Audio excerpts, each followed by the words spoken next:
आत्मीय परिजनों, आप सभी को भाव भरा प्रणाम। जैसा कि पिछले भाग में हम सब ये समझ चुके हैं कि भगवान शंकर कौन है, उसी क्रम को आगे बढ़ाते हुए हम ये समझने की कोशिश करते हैं कि शिवरात्रि व्रत और उसकी कल्याणकारी शिक्षाएं क्या हैं। वेद मूर्ति तपोनिष्ठ परम पूज्य गुरुदेव के युग धर्मी साहित्य में से एक महत्वपूर्ण पुस्तक जिसका नाम है भगवान शंकर क्या हैं, उसको आज हम पुनः समझने चल रहे हैं। गायत्री मंत्र हमारे साथ साथ। ओम भूर्भुवः स्वः तत्सवितुः वरेण्यं भर्गो देवस्य धीमहि धियो यो नः प्रचोदयात्। शिवरात्रि और उसकी कल्याणकारी शिक्षाएं। हिंदू धर्म में जितने त्योहार मनाए जाते हैं, ये सभी किसी न किसी सांस्कृतिक, ऐतिहासिक या वैज्ञानिक आधार पर प्रचलित किए गए हैं। यह बात दूसरी है कि बहुत अधिक समय बीत जाने और राजनीतिक, सामाजिक तथा आर्थिक परिस्थितियों में परिवर्तन हो जाने से उनका महत्व हमको पूर्ववत नहीं जान पड़ता। तो भी यदि हम उनको उचित रीति से मनाएं, उनमें उत्पन्न हो गई त्रुटियों को दूर कर दें, तो उनसे अभी बहुत कुछ लाभ उठाया जा सकता है। देश की साधारण जनता की उनके ऊपर हार्दिक आस्था है और इन त्योहारों और धार्मिक उत्सवों के द्वारा उनको बड़ी कल्याणकारी नैतिक और चारित्रिक शिक्षाएं दी जा सकती हैं। यहाँ पर हम शिवरात्रि के व्रत के संबंध में कुछ विवेचन करेंगे। आज हमारे देश में लाखों नर नारी भगवान शिव के उपासक हैं।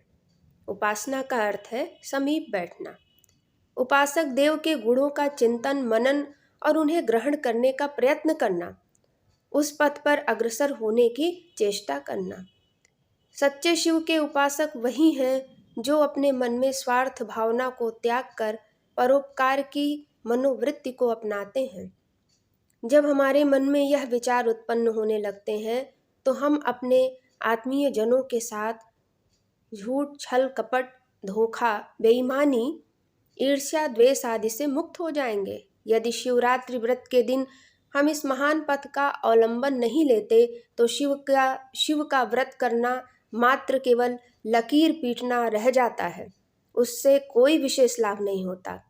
पिछली पंक्तियों में शिवरात्रि की स्थूल कथा का वर्णन किया गया था, जिसका सूक्ष्म आशय यह है कि जिसमें यह सारा जगत शयन करता है, जो विकार रहित है, वह शिव है।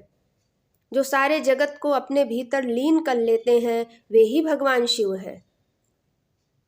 शिव महिम्न स्तोत्र में एक जगह लिखा है, महासमुद्र रूपी शिव जी का एक अखंड पर तत्व है। इन्हीं की अनेक विभूतियां अनेक नामों से पूजी जाती हैं। यही सर्वव्यापक, सर्वशक्तिमान है। यही व्यक्त अव्यक्त रूप से क्रमशः सगुण ईश्वर और निर्गुण ब्रह्म कहे जाते हैं, तथा यही परमात्मा, जगत आत्मा, शंकर, रुद्र आदि नामों से संबोधित किए जाते हैं। यह भक्तों को अपनी गोद में रखने वाले आशुतोष हैं। यह त्रिविध तापों का शमन करने वाले हैं, तथा यही वेद और प्रणव के उद्गम है। इन्हीं को वेदों ने नेति नेति कहा है। साधन पथ में यही ब्रह्मवादियों के ब्रह्म, सांख्य मत अवलंबियों के पुरुष तथा योग पथ में आरूढ़ होने वालों की प्रणव की अर्धमात्रा है। जो सुखादि प्रदान करती है वह रात्रि है, क्योंकि दिन भर की थकावट को दूर करके नवजीवन का संचार करने वाली यही है। ऋग्वेद के रात्रि सूक्त में इसकी बड़ी प्रशंसा की गई है। कहा है, हे रात्रे, अशिष्ट जो तम है वह हमारे पास ना आवे। शास्त्र में रात्रि को नित्य प्रलय और दिन को नित्य सृष्टि कहा गया है। एक से अनेक की और कारण से कार्य की ओर जाना ही सृष्टि है, और इसके विपरीत अनेक से एक और कार्य से कारण की ओर जाना प्रलय है। दिन में हमारा मन, प्राण और इंद्रियां हमारे भीतर से बाहर निकलकर बाहरी प्रपंच की ओर दौड़ती हैं और रात्रि में फिर बाहर से भीतर की ओर वापस आकर शिव की ओर प्रवृत्ति होती हैं। इसी से दिन सृष्टि का और रात्रि प्रलय की द्योतक है। समस्त भूतों का अस्तित्व मिटाकर परमात्मा से अल्प समाधान की साधना ही शिव की साधना है। इस प्रकार शिवरात्रि का अर्थ होता है वह रात्रि जो आत्मानंद प्रदान करने वाली है और जिसका शिव से विशेष संबंध है। फाल्गुन कृष्ण चतुर्दशी की रात्रि में यह विशेषता सर्वाधिक पाई जाती है। ज्योतिष शास्त्र के अनुसार उस दिन चंद्रमा सूर्य के निकट होता है। इस कारण उसी समय जीव रूपी चंद्रमा का परमात्मा रूपी सूर्य के साथ भी योग होता है।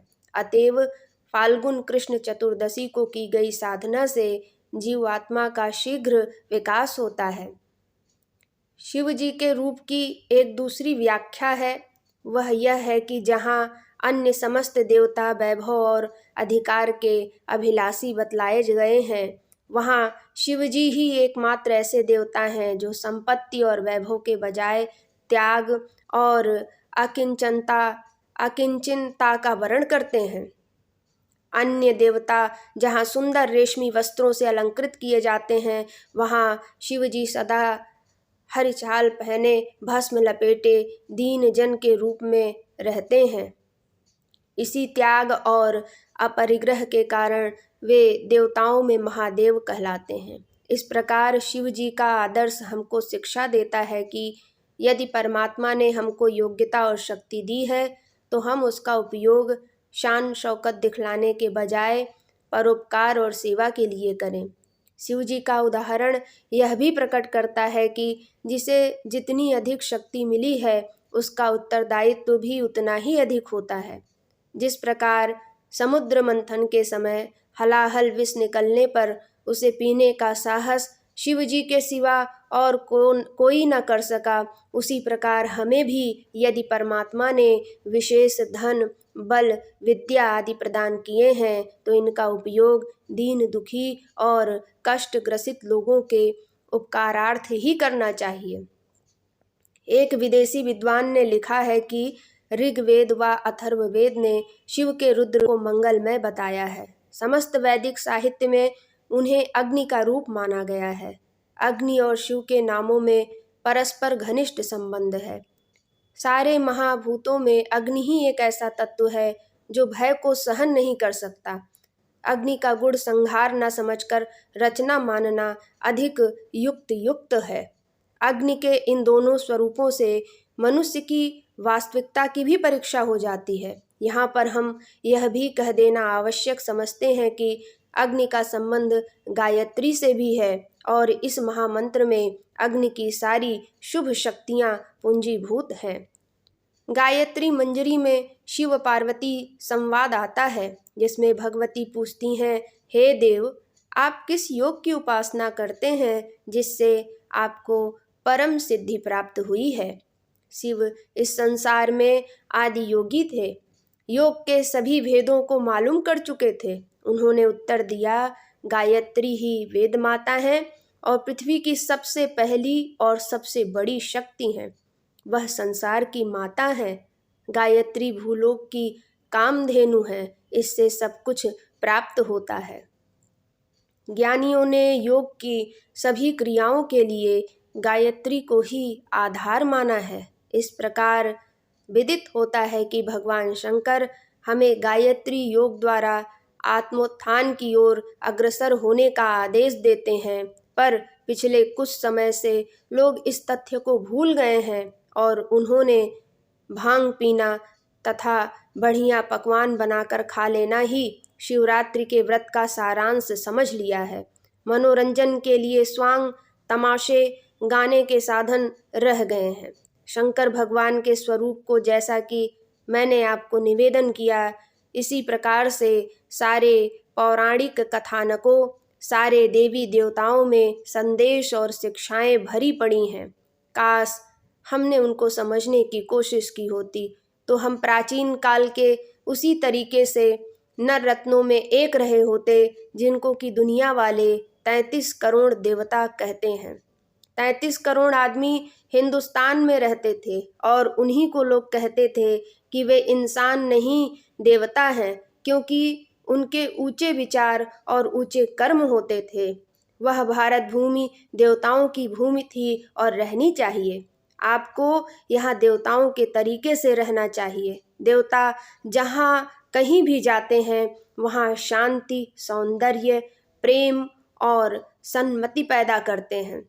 आप लोग जहाँ कहीं भी जाएं वहाँ आपको ऐसा ही करना चाहिए। आप लोगों ने अब तक मेरी बात सुनी, बहुत बहुत आभार आप सब लोगों का। ओम शांति।